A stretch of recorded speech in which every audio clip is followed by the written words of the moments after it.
டிக்டாக்ல video photo upload பண்ணி அதை எப்படி ஈஸியா எடிட் பண்ணணும்னு தெரிஞ்சுக்கணுமா? வாங்க சொல்லித்தரேன். உங்க டிக்டாக்கை ஓபன் பண்ணி இந்த பிளஸ் பட்டனை கிளிக் பண்ணுங்க. ரைட்ல அப்லோட் பட்டனை கிளிக் பண்ணுங்க.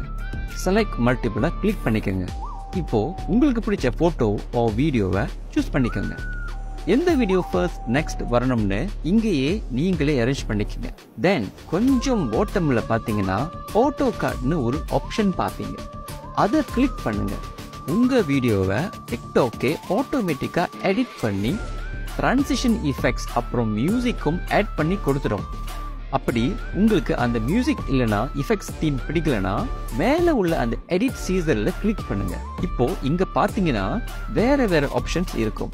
எது உங்களுக்கு பிடிச்சிருக்கோ அதை சூஸ் பண்ணிட்டு சேவ் கிளிக் பண்ணுங்க. அப்படியும் உங்களுக்கு இந்த மியூசிக் பிடிக்கலனா இங்க இருக்கிற அந்த மியூசிக்ல கிளிக் பண்ணி உங்களுக்கு பிடிச்ச மியூசிக்கை சூஸ் பண்ணிக்கோங்க.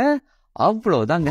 எப்படி புதுசா டிக்டாக் யூஸ் பண்றவங்களுக்கு இந்த வீடியோ கண்டிப்பா ஹெல்ப்ஃபுல்லா இருக்கும்னு நான் நம்புறேன். அதோட இந்த மாதிரி எஃபெக்ட்ஸ் எல்லாம் யூஸ் பண்ணீங்கன்னாக்கா உங்க வீடியோ பிரசன்ஸ் டிக்டாக்ல நிறைய வியூஸ் கிடைக்கவும் சான்ஸ் இருக்கு. இது போல அடுத்து வரும் சீரீஸ்ல நான் உங்களுக்கு டிக்டாக் பத்தி எல்லா ஃபீச்சர்ஸும் யூஸ் பண்ணி எப்படி உங்க வீடியோவை இன்னும் பெட்டரா எடிட் பண்ணலாம்னு ஒவ்வொன்றா சொல்லி தர வரேன். யாருக்கு? உங்களுக்கு.